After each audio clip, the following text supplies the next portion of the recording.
এই যে ডিউটির প্যান্ট খুলে গেছে, সেলাই। এখন শরীরটা ভালো নেই, আজকে ডিউটিতে যাই নাই, এই জন্য এখন প্যান্টটা সেলাই করব।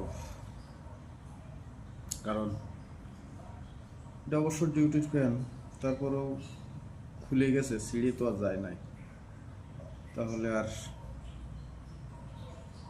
একটু সেলাই করে পরলে চলবো। আর কি দরকার বাদ দিয়ে নতুন আবার কিনতে গেলেও তো পয়সা খরচ, তাই না? অবশ্য প্রবাসে আমাদের মতো লোক যারা,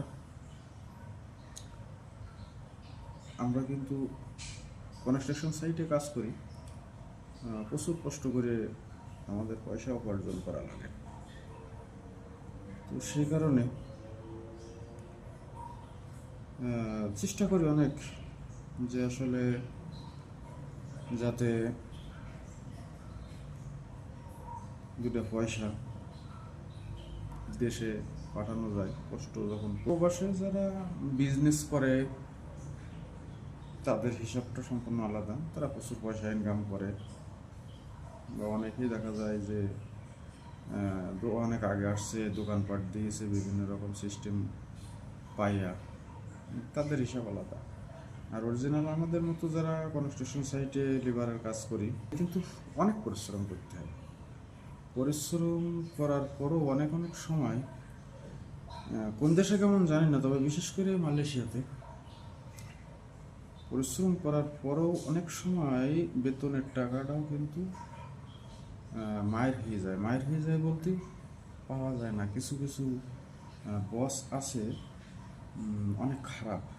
যেমন আমিও এক সময় এরকম অবস্থায় পড়েছিলাম, যখন নতুন বুঝতাম না, তখন কিন্তু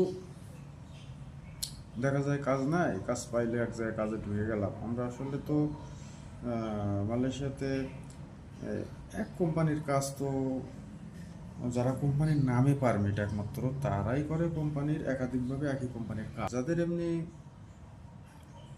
ব্যক্তিগত পারমিট এজেন্টের হাত দিয়ে করা, তারা কিন্তু বিভিন্ন জায়গায় কাজ করে। তো দেখা যাচ্ছে একটা বসের কাজ ঠিক করলো, সেখানে হয়তো 6 মাস কাজ হলো, 6 মাস করার পর আর কাজ নেই, ওই বসে বাদ দিয়ে দিল, তখন আবার নতুন কাজ খুঁজে কাজ করা লাগে। এর ভিতর দিয়ে যদি খারাপ বস হয়, তো অনেক সময় দেখা যায়